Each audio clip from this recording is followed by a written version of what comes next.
திருவள்ளூர் மாவட்டம் பழவேற்காடு அருகே கருங்காலியில் காட்டுப்பள்ளி பழவேற்காடு சாலையில் தொடர்ந்து கடல் அரிப்பால் மணல் தூர்ந்து விடுவதும் கடல் நீர் சாலையை கடந்து போவதால் வாகனங்கள் செல்ல முடியாத சூழலும் தொடர்ச்சியாக ஏற்பட்டு வருகிறது.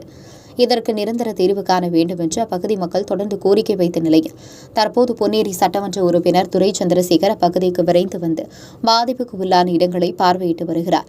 பின்னர் அப்பகுதி மக்களிடம் இதுகுறித்த நிலையை கேட்டறிந்து இந்த பிரச்சினை தொடர்பான தொடர்கதைக்கு முற்றுப்புள்ளி வைக்கும் வகையில் நடவடிக்கை எடுப்பதாகவும் கடல் அரிப்பு காரணமாக கோரைக்குப்பம் கிராமம் முற்றிலும் கடல் நீர் சூழக்கூடிய அபாயத்தில் இருப்பதால் தங்களை வேறு இடத்திற்கு மாற்ற வேண்டும் என்று பகுதி மக்கள் கோரிக்கை வைத்தனர். தற்போது அவ்விடத்தில் வாகனங்கள் மணலில் புதைந்தும் இருசக்கர வாகனங்கள் செல்ல முடியாத சூழலில் சட்டமன்ற உறுப்பினர் தொடர்ந்த பகுதி மக்களிடம் இதுகுறித்து விசாரணை நடத்தி தற்காலிக சாலை அமைப்பதற்கான ஆலோசனை செய்து வருகிறார்.